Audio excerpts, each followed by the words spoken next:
नमस्कार, जय महाराष्ट्र। माझं नाव अखिलेश शुक्ला। मी योगीधाम अजमेरा हाइट्स 1ला राहतो।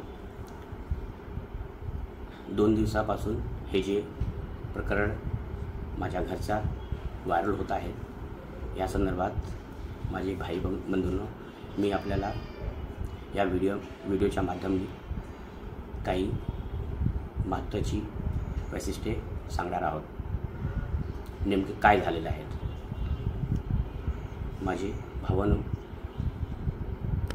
एक वर्षच्या अगोदर मी माझ्या घरचा इंटिरियर केला आणि इंटिरियरमध्ये माझा शू रॅक डाव्या बाजूनी उजव्या बाजूला केला। त्याच्यानंतर हे देशमुख फॅमिली ज्यांचा फ्लॅट नंबर 404 आहेत आणि कलवीकट्टे फॅमिली ज्यांचा फ्लॅट 403 आहेत, ह्या दोघांनी खूप त्याच्यामध्ये वादविवाद करून ऑब्जेक्शन घेतला आणि आम्हाला 1 वर्षापासून त्रास देत होतो की हा तुम्ही शू रॅक इथे का केला आहे, तुम्ही तिथेच करा किंवा तोडून आम्ही ह्याला तोडून फेकून देणार आहे। त्याच्यानंतर हे लोक माझे बायकोला खूप 1 वर्षापासून खूप त्रास देत होते आणि दररोज शिवीगाळ वगैरे करणे, तिला उलटसुलट सांगितलं, हे म्हणजे हे तेच 1 वर्षापासून त्यांच्या चालू होता। आणि माझी बायको हे सतत मला ऑफिसच्या आल्यानंतर ते सांगत होते, तरी पण मी हे कधी ह्याला हे नाही केलं। आणि 2 दिवसापासून परवा काय झालं, संध्याकाळी माझी बायको धूपबत्ती ते लावून ते माझ्या दरवाजाच्या बाहेर ठेवला आणि कलवीकट्टे आंटी जे आहेत ते येऊन त्यांनी सांगितलं की हे तुम्ही धूपबत्ती दररोज इथे लावते आणि ह्याच्याने आम्हाला खूप त्रास होत आहे, हे तुम्ही आजपासून लावू नका, नाहीतर आम्ही तुम्हाला इथे राहू देणार नाही। आणि ते खूप माझ्या बायकोची शिवीगाळ सुरू केली। त्याच्यानंतर मी येऊन ते मॅटर हे करायला सुरुवात केली। त्याच्यानंतर देशमुख फॅमिली आली, हे धीरज देशमुख आणि त्याचे लहान भाऊ हे येऊन माझी बायकोला खूप गालीगलोच हे करून ते सुरुवात केली आणि जोराने दरवाजाला आपटू लागले आणि माझी बायकोचे केस त्यांनी खेचून तिला एक झापड पण दिला।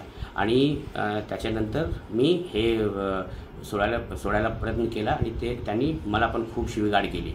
आणि त्याच्यानंतर हे लोक असा हे विषय जे आहेत हे दुसऱ्या बाजूनी करून हे व्हिडिओ व्हायरल करत आहेत। याच्या मागे जी व्हिडिओ व्हायरल होत आहेत त्याच्यामध्ये नुसतं झगडा जे चालू आहे तेच दिसतं आहे, त्याच्या मागे नेमकं काय आहेत ते कोणाला माहिती नाही। ते मी आज ह्या व्हिडिओच्या द्वारे मी आपल्याला सांगितलं आहे। आणि मी आपल्याला सांगतो की हे जे देशमुख फॅमिली आम्हाला 1 वर्षापासून त्रास देत होते, ते 2 दिवसाच्या अगोदर जे घडलं त्याच्यामध्ये माझेच मराठी भाई बंधूने सगळे येऊन मला सहकार्य केलं, त्यांनीच मला वाचवलं। आज हे आम्ही 5 पिढ्या इथे आहोत, महाराष्ट्रामध्ये आहेत आणि 100 वर्ष झाले आम्हाला। आणि परप्रांती कोण आहेत, आम्ही मराठी आहोत की नॉन मराठी आहोत हे आम्हाला कधीच माहिती नव्हता, कधीच कळलं नाही। ह्या लोकांनी हा विषय एवढा गाजला की हा परप्रांती आहेत, हे आहे। त्यांनी माझ्या बायकोची शिवीगाळ करताना त्यांनी हे पण सांगितलं की तुम्ही भैया लोक तिथून आले, इथून घाण करतायत, आता मी तुम्हाला दाखवतो की आम्ही काय आहेत आणि तुम्हाला काय करणार। आणि याच्यानंतर मी सगळे हे आपले मराठी भाई बंधू जे आहेत त्यांनीच मला सहकार्य करून ते आले आणि आम्हाला वाचवलं। आणि मी आपल्याला हे सांगतो की आज 100 वर्ष झाले आम्हाला इथे राहायला।